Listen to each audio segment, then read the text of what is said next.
इतनी शीघ्र भेद खुल गया क्या मेरा? लगता है आज बेलन से पिटाई होगी। इतनी सी इच्छा? ठीक है, पूरी कर दूंगा।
डर गए?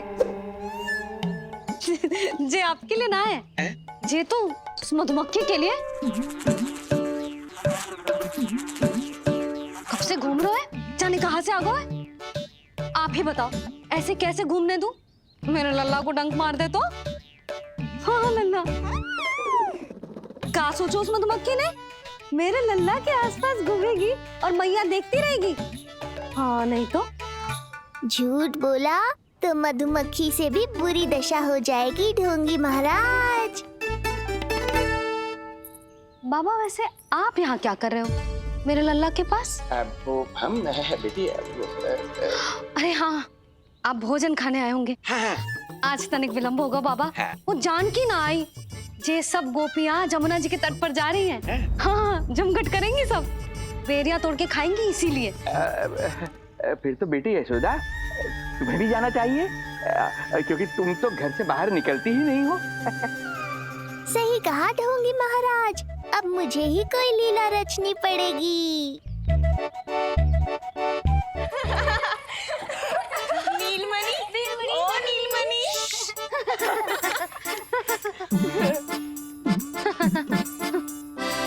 तुम सब तो घाट पर जाने वाली थी, गई ना? लल्ला को देखे बिना कैसे चले जाते? और आप भी तो आ रही है हमारे साथ। लल्ला, कौन आयो है? हाँ, तू बुला रहा था ना, इसलिए हम सबके सब चले आए तुझसे मिलने। मैं कहीं ना जा रही। जा कैसे नहीं रही आप भी चलेगी हमारे साथ जैसे पहले चलती थी। अरे पूछना रही हूँ जशोदा जी, बता रही हूँ। अरे हम भी तो यही कह रहे थे, मतलब जाना चाहिए तुम्हें। मैं भी तो यही कह रही हूँ कि मैं नीलमणि को छोड़ के कहीं ना जा सकती। जे अभी तक यही धरना दिए हुए हैं। अरे कुछ भी मती बोलो, और जो बोलो तनिक धीरे बोलो, लल्ला उठ जाएगा। ना भाभी ना उठेगो, जो प्रतिदिन ऐसे ही और इसी समय गहरी और लंबी निद्रा लेते है। लेनी पड़ती है ताकि मैया को भी थोड़ा समय मिल जाए। लो, फिर क्या समस्या है? जब तक ये सो रहे है, आप चली चलो हमारे साथ। सो रहे है तो क्या हुआ? मैं लल्ला को अकेला छोड़ के ना जा सकती। अकेला कहाँ है यशोदा, हम हैं ना इसकी सुरक्षा के लिए। जाओ जाओ जाओ। और नहीं तो क्या, बस बैठकर निवाला तोड़ेगे तो इन्हें भी अच्छा ना लगेगा। कुछ तो करे, है ना महाराज? बालक के साथ साथ इसे भी मार कर ही जाऊंगा। ना, मैं मान भी जाऊं, किंतु मेरे भीतर जो मैया का मन है ना, वो ना माने को। मुझे क्षमा करो, तुम सब जाओ। तो मुझे भी सेवा का अवसर दो। तुम क्या चाहती हो? मैं तुम्हारे उपकार का बोझ लेकर चला जाऊं यहाँ से, और जब मेरा अंत समय आए तो तुम्हारा ऋण चुकाए बिना ही प्राण त्याग दूं? मानो तो भला, न मानो तो भला, किंतु सत्य यही है, तुम्हें विश्राम की आवश्यकता है। माँ की ऊर्जा से ही संतान अपनी शक्ति प्राप्त करती है, इसीलिए तुम्हें स्वस्थ और सदा प्रसन्नचित्त रहना चाहिए। यदि तुम प्रसन्नचित्त रहोगी, तभी तो तुम्हारी संतान भी स्वस्थ और प्रसन्नचित्त रह सकेगी। जाओ पुत्री, जाओ। सुन लिया जशोदा जी, अब नीलमणि के लिए आपको चलना ही होगा। हाँ। जे है इसका ध्यान रखने के लिए। अरे किंतु बाबा को भोजन भी तो परोसना है। वो हम स्वयं परोस लेंगे। तुम जाओ बिटिया। हाँ हाँ हाँ। चलिए जशोदा जी, चलो चलिए आप भाभी, जशोदा जी, चलिए। चलिए।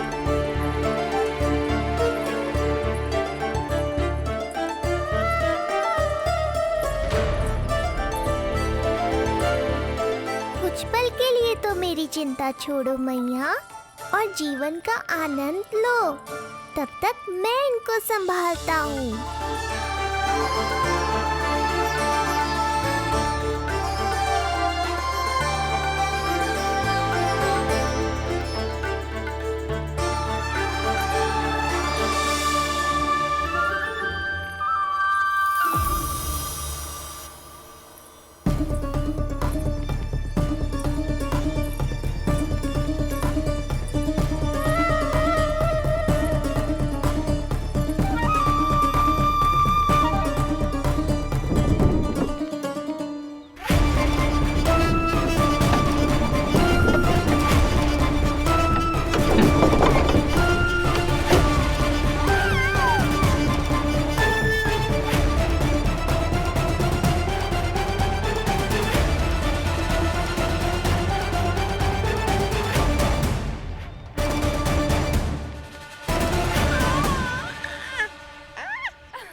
नदी का स्नान, अमिया, संसार भूल के मौज में मगन हो जाना, ऐसा लगता है जैसे ये सब तो मैं भूल ही गई थी।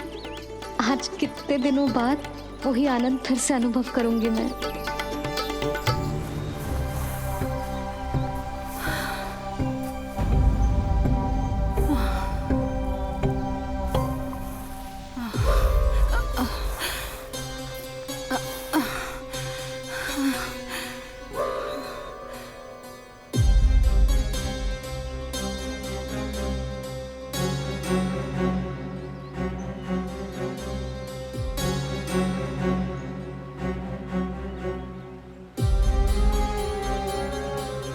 प्रणाम नंद भैया।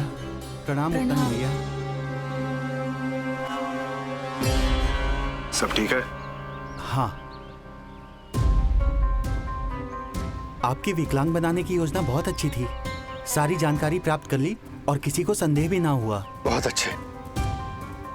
क्या समाचार लाए हो? इस बार कंस ने गोकुल में किसी विकट को भेजा है और सबसे बुरी बात तो ये है कि वो हम जिसके लिए मित्र कंस ने मुझे यहाँ भेजा है। निसंदेह अत्यधिक समय लग गया, किंतु अंततः वो क्षण आ ही गया जब मैं तेरा अंत करूंगा।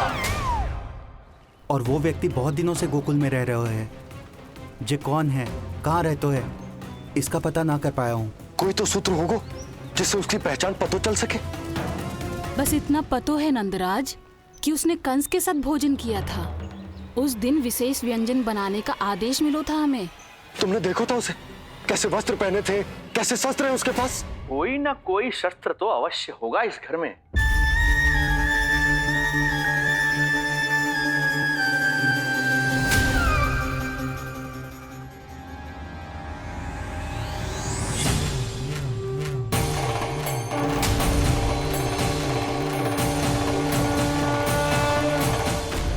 भयभीत मत हो ढोंगी महाराज, अनेक है, कोई भी चुन लो।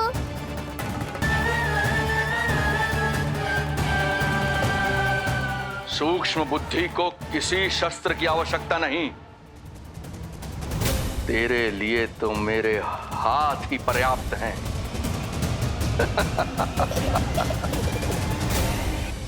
आज सब कितने समय बाद इकट्ठा हुए हैं ना, आ जाएगा आनंद। अरे देख, तेरा नाम लेते ही कौन आ गया? संगिनी मौसी और सुमिति, लगता है सास बहू में समझौता हो गया आज। पर अब की बार झगड़ा क्यों हुआ था? पता नहीं। चल। शंकरी चाची चाहती है कि इनका लल्ला इनके पल्लू से बंधा रहे, और बहू कहती है कि इसका पल्लू कम शक्तिशाली थोड़ी ना है, तो इसके पल्लू से क्यों ना बंधा रहे इसका पति। हाँ जसोदा जीजी देखो ना, जो मुंह में आए बोली जा रही है सुलक्षणा। ए शांत रहो सब।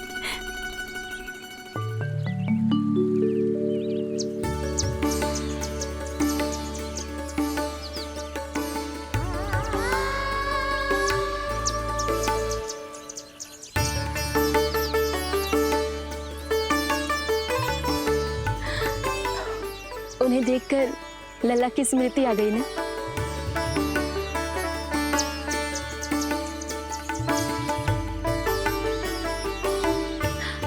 वो घर में आनंद से होगो।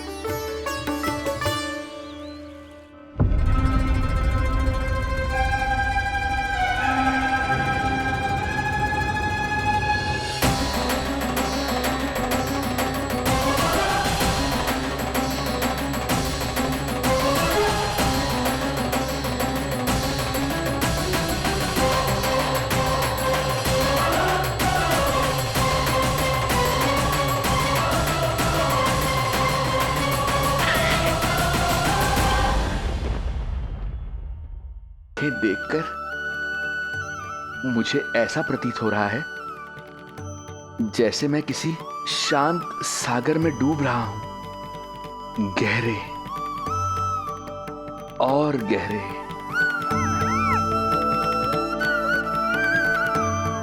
तेरी मुस्कुराहट तो ऐसी है जैसे प्रसन्नता की कोई लहर मेरी ओर बढ़ी चली आ रही है, और ये आभा, ये तो इतनी मनमोहक है कि मन कर रहा है स्वयं को न्यौछावर कर दूं मैं तुझ पर। लो कर लो बात, मेरे प्राण लेने आए थे, अब स्वयं ही न्यौछावर हो रहे हो।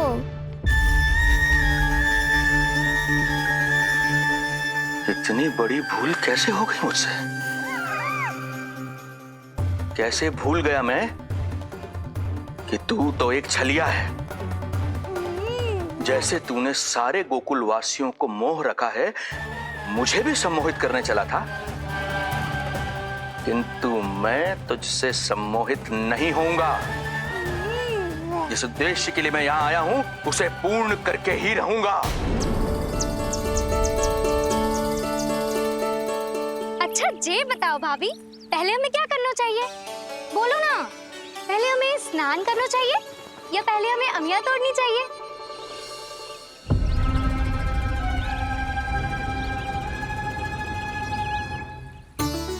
जेरा, ये तेरे पाँव के पास पड़ा एक पत्थर। हाँ, ये पत्थर तो बहुत बड़ा है।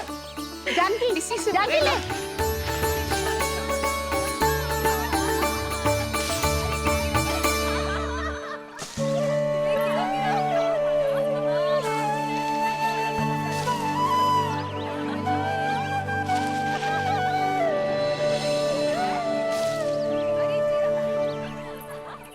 क्या होगा भाभी? कहाँ खो गई भाभी? क्या होगा? आप भी ध्यान दो ना, पेट में चूहे कूदे हैं। मुझे अचानक विचित्र सा लग रहा है। सब ठीक तो होगा ना?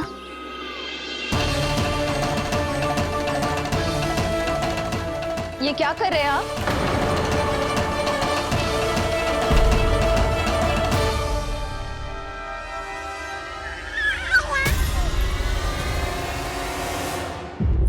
ये नीलमणि के पालने के पास क्यों आना पड़ा आपको? वो हमें पालने के पास क्यों आना? हाँ, वो नीलमणि की माला पालने में गिर गई थी, तो हमने सोचा वही पहना दे। ये देखिए, ये माला। लाइए, मैं पहना देती हूँ। हाँ, पहनाइए। वैसे आपको क्या लगा कि हम बालक को कोई क्षति पहुंचाना चाहते हैं? अरे ऐसा कैसे कर सकते हैं? हम तो उसके नाना जैसे हैं, तभी तो यशोदा हमें इसके पास छोड़कर गई है। बहुत विश्वास करती है वो हम पर। नीलमणि के बारे में यशोदा किसी पे विश्वास नहीं करती। अच्छा, पहनाइए पहनाइए।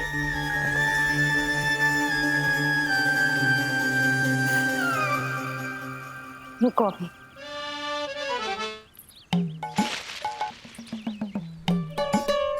प्रभावती चाची, आप तो कह रही थी कि जशोदा भाभी का एक भी निशाना ना चूकता, पर आज तो एक भी ना लग रहा है। लग तो है आज तो बिना आम खाए घर जाना पड़ेगा। पहली बार लल्ला से इतनी दूर आई हूँ ना, मन लौट लौट के उसी के पास जा रहा है। मुझे ना नीलमणि की चिंता हो रहा है, शायद इसीलिए निशाना ना लग रहा। अरे महाराज को छोड़ के आई हो ना तुम लल्ला के पास, और आते आते रोहिणी रानी को भी तो बोला है ना, कहा था कि नहीं? और नहीं तो क्या, इसलिए आप वहाँ की चिंता छोड़ो जशोदा जी, यहाँ ध्यान दो। जे बित्ते भर की छोरिया नाम में बट्टा लगा रही है। हाँ जीजी, लगाओ आम पे निशाना और दिखा दो कि नीलमणि की मैया हो। ये पत्थर चाहे भी ना तो अभी आपका निशाना चूक ना सके। हाँ जीजी, वरना लल्ला के कहेगा कि मैया ऐसे ही वापस आ गई, एक काम भी ना ले पाई। तो ये बात है, तो दो पर पत्थर दिखाती हूँ मैं भी कि नीलमणि की मैया क्या कर सकती है।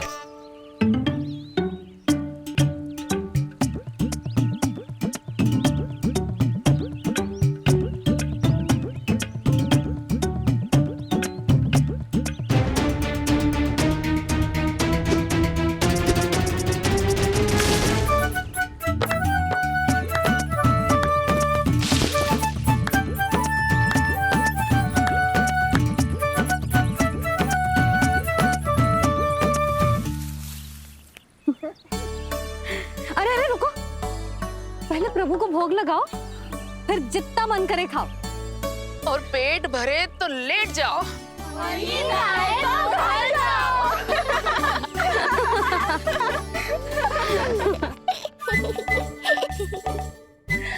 कौन हंस रहा है? हाँ? बड़ा खिलखिला रहा है, प्राण बचेंगे नहीं तेरे। आपने मेरी मैया को प्रसन्न किया है, इसका फल आपको अवश्य दूंगा मैं। मुझे फल देने चला है तू? अरे दूंगा तो मैं तुझे, वो भी मृत्यु। इसका अर्थ है लल्ला के प्राण संकट में है और हमें उस षड्यंत्रकारी के बारे में कचू पतोना है। भैया, हमें लेख पत्र जांचने होंगे। यदि कोई बाहरी व्यक्ति गोकुल में आए होगो तो उसके बारे में हमें सब लेखा जोखा पता चल जाएगा। तुम सही कह रहे हो नंद, मैं अभी प्रबंध करवाता हूँ। पता नहीं उन गुप्तचरों ने क्या बताया होगा।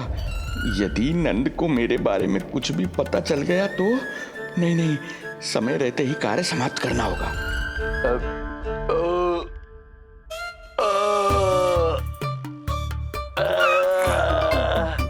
धीरे कीजिए महाराज, नीलमणि भयभीत हो जाएगा। क्षमा करना बेटी, वृद्धावस्था में यदि पेट रिक्त रहे तो वायु विकार हो ही जाता है। यशोदा कह रही थी कि भोजन तैयार है, यदि तुम परोस दो तो ये वृद्ध भोजन कर लेगा और वायु विकार से मुक्ति मिल जाएगी।